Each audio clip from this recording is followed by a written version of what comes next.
Ever wondered how your favourite models are eating pizza but staying skinny? It doesn't make sense, right? They're eating pizza, they're eating fast food and burgers, but yet they're so skinny. We have seen this in movies and TV shows since the beginning of time. I literally remember watching The OC and Summer and Marissa were there eating burgers, and then this other girl was like, how do you guys eat the burgers? Or you see a Victoria's Secret angel say before the fashion show they eat pizza. So this is how these lean, skinny girls eat these foods and stay lean and skinny. And how you guys can too. And obviously by skinny I mean healthy, don't jump down my throat about it. So the truth is, it's not actually about the food, but it's about the frequency in which you eat the food. You could eat one slice of pizza versus a big bowl of chicken and rice, and the chicken and rice could be more calories than the pizza because you've only eaten one slice. So just because you've eaten a slice of pizza doesn't mean you're automatically going to gain weight, because it's about the calories. So the pizza could have less calories than the big bowl of chicken and rice, but you're labeling the chicken and rice as healthy, the pizza is unhealthy and a bad food. But at the end of the day, if your goal is simply to lose weight, then you could eat the one slice of pizza instead of the massive bowl of the chicken and rice and still lose more weight than if you ate the big bowl of chicken and rice. Anyways, what the main point I'm trying to get at is it's not about the food that you eat. At the end of the day, it's about calories. Calories are what are going to make you gain weight or lose weight. So my main point here is if you're craving the pizza and you want to be in a calorie deficit, you can still eat the pizza and stay in a calorie deficit. This is how these models and lean girls eat these foods, because you can eat them, just not loads of them. Or for example, you also don't know how active they are. They may eat a few slices of pizza and you're like, how are they doing that? But they've been on a walk, they've been on a run, they've burnt loads of calories, versus you sitting there eating the same amount of pizza, but you've done none of that. That is the difference as well. You don't know how active someone else is. You don't know what their day-to-day looks like. The next day they could then go and eat salads the whole day. And at the end of the day, if you're trying to lose weight, it is calories in, calories out. I would still recommend doing it in a healthy way, but that's just how it is.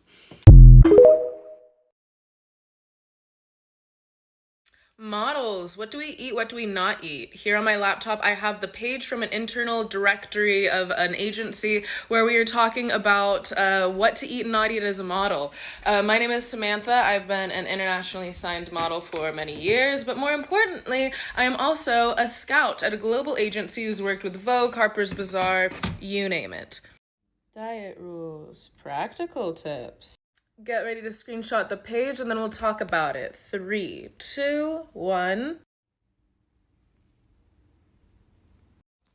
One thing that I really like about this page is that it talks about not only what to eat, but how to eat it, which is a really crucial part of what you're doing, because if you digest foods badly, they'll sit on you weird, it'll give you weird cravings. One of the biggest things that's helped me in my diet and other people is having your sugars on the earlier end of the day. Now, the reason for that is kind of a twofold thing. Mainly, we want to make sure that you can actually use what you're having throughout the day. So things like fruits, other stuff like that that might contain sugars, as you go throughout the day, it will process better. If you're eating it at night, it might get converted into what be more colloquially known as like bad fats, and it can just kind of store up on your body. So do it when you're gonna have physical activity going on afterwards. Kind of the same with a lot of other foods in general. You wanna make sure to stay active. Having a little walk after your meals, very, very good for digestion. The page also really talks about embracing healthy fats. Now, I really cannot stress that enough. Not only is not eating just so done with, we have to be eating, we have to be making good decisions, we have to be, able to be powerhouses. We need to be having good fats for our brain specifically, nuts, blueberries, things like that, because if we get foggy, we make bad decisions about life in general, but also about our diet. So if we want to stay acute and aligned with our goals, you got to feed your brain. There are two other things I'll talk about. One is snack options. You want to have a good, keep snacks with you at all times because you need to eat when you're hungry. I suggest having a low calorie one for when you're munchy but don't need anything and you just want to satiate that. And then having one that actually does its job, like a protein bar, nuts and fruits, something like that. With low calorie options, I usually go for kind of an unsalted popcorn that I make at home. The reason for that being unsalted is because salt can bloat you. So if I'm on a shoot, I don't want to intake a bunch of salt and then look bloated for the rest of the shoot, if you know what I mean. So I hope those help. The last one that I'll focus on is the 80-20 rule. 80% of the time you should be eating healthy, but don't get boring with it. Don't only eat healthy. You have to be a real person. You have to have fun meals. So balance your life accordingly. But let me know if you have any other diet questions. I have plenty more where this came from. Things I wouldn't do if my goal was to get a model, slim, defined body, part 2. We'll talk about the nutrition. In part 1, I shared the things that I stopped doing in my training, but you can't get your dream body without proper nutrition, so let's break it down. Number 1, I stopped fueling my body all the time. I used to force myself to eat when I wasn't hungry just so I could maintain my muscle mass. But constantly fueling your body doesn't always serve you. It can slow and harm the digestion and make you feel puffy instead of defined. Number 2, cut down your portions. It sounds simple, but living in the US, you have to watch your portions. Otherwise, you'll overeat without even realizing. And yes, even the healthy food adds up. I used to think you can't overeat on clean food, but that's not true. The more you eat, the more your body builds, whether it's muscle or not. For a lean, model slim body, staying in a slight calorie deficit or at least in your maintenance range is key. Number 3, I stopped believing in 150 grams of protein every day BS. First of all, not everyone needs that much protein per day, and excess protein can be really hard to digest. For me, it caused constant bloating and inflammation.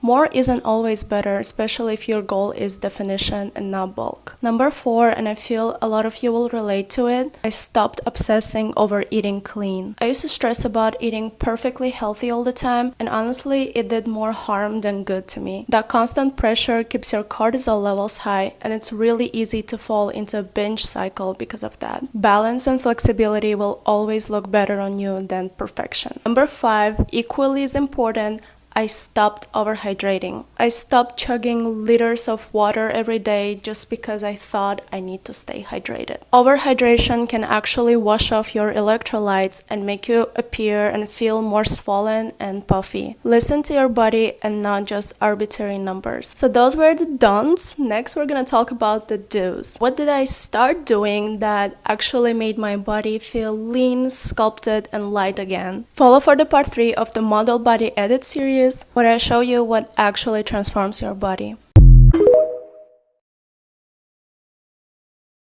This question is asking, what if you wanted to be model lean? What would you recommend? Because she feels like models aren't doing progressive overload lifting, but they have very low body fat levels and tone muscle. Firstly, I don't know what kind of models this person is talking about, if they're talking about high fashion runway models or if they're talking about more fitness models. Typically, high fashion runway models are scouted from the age of 16, 14, they're teens. They haven't even developed fully into their womanly body yet. So we're seeing prepubescent girls on the runway and assuming that adult women should be looking like that. These women also naturally tend to be quite small, both small bone structure, carry lower body fat percentages than, let's say, the average woman. Disordered eating, eating disorders, drug use is also very rampant in the high fashion industry. But let's say you just want to get really lean. We see a lot of these women who are more in the Pilates forefront. They have these huge followings, which is amazing. Nothing against them. What I often see is that these women were doing a different form of exercise before starting Pilates, and they've gotten so lean that they actually don't have as much muscle mass as someone who is heavier, who has a higher body fat percentage, but because they're so lean, it looks like they have more muscle. I do not help women get physique competition lean. That requires a lifestyle and a protocol that is just something I'm not interested in, to be quite frank. And at a certain point, we do have to accept that if we want a certain level of leanness, that we might have to be sacrificing important life values or stronger preferences for how we want to live in order to achieve that.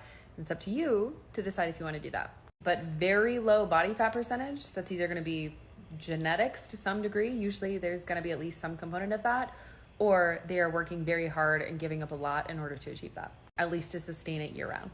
I probably should not be admitting this on the internet, but these are unhinged and controversial things that I eat to stay supermodel skinny. Okay, let's start off with number 1. Now, this is a super weird combo, but I love it. Cottage cheese, mustard, and everything bagel seasoning. It just tastes like a high protein dip. Okay, number 2, people are literally gonna hate me for this one, but occasionally baby food pouches. It's tiny calories, it's like 40 to 60 calories per pouch. So this is more just like a quick little snack. I'm not saying this is a meal replacement. It stops sweet cravings, it's easy to digest. Number 3 is pickles wrapped in seaweed sheets. It's salty, it's crunchy, it's basically 0 calories because pickles are super low in calories and so are seaweed sheets. It's also high volume, so if you eat a few of these, you are going to start to feel a little bit full. And lastly, number 4 is courgette ribbons with lemon and sea salt. Squeeze a little bit of lemon juice on the courgette. It's crunchy, it's high volume, it's refreshing, it's definitely giving supermodel snack. I feel like being lean is literally just about finding weird random combos of healthy foods and making them work. That's all for today. Bye! Stay healthy, stay safe.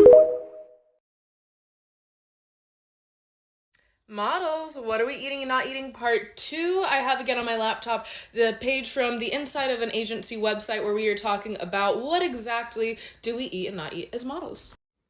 Diet rules to follow as a model. Practical tips. Don't look at my fingernail.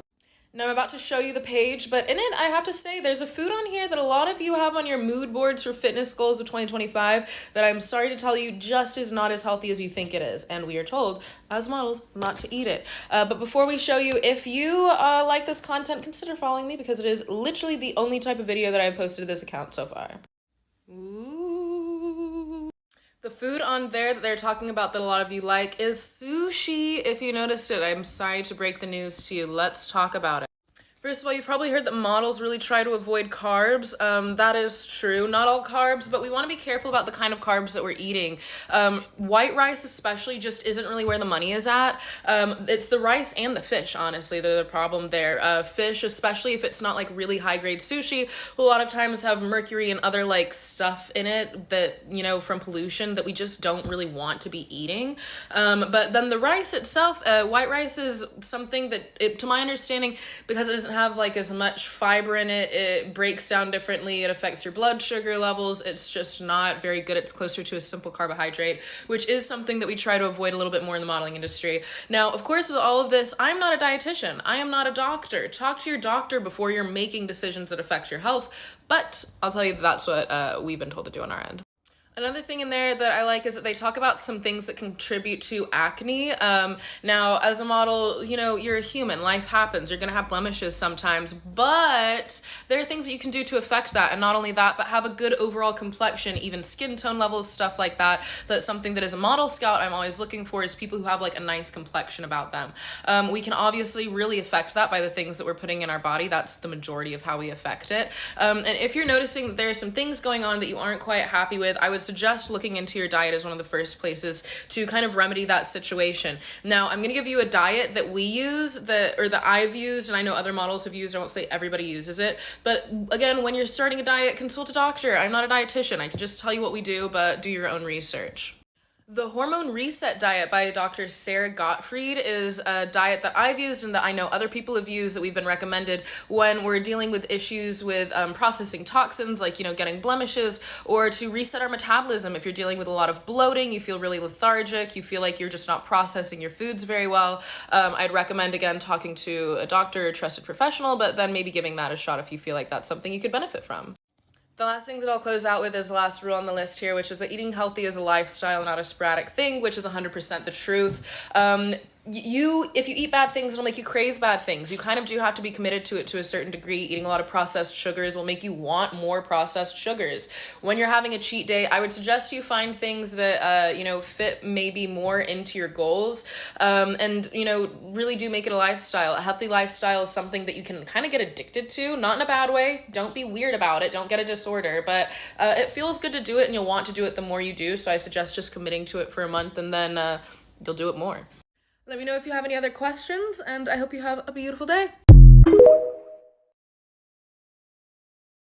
What do Chinese celebrities eat to lose weight? This is Liu Wen. She is the top 1 Chinese supermodel and worldly famous. So we know that she is 5'11" and only weighs 50 kilograms. And this is how she eats in a day. For breakfast, she drinks lemon water, some fruits, and also this red bean soup.